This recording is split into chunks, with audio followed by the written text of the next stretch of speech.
The repairs to a house on Satterfield Drive that caught fire are still moving forward. The city of Pocatello is heading the project due to the owner being absent. The garage has been boarded up and loose debris has been cleaned up.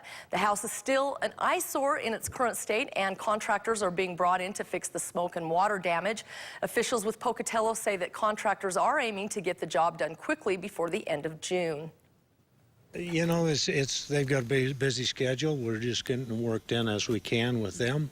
We'd like to, of course, get it done as soon as possible for the convenience of the neighbors. Neighbors in the immediate area tell KPVI that the house is not only an eyesore but also a safety hazard, and they are concerned for their family.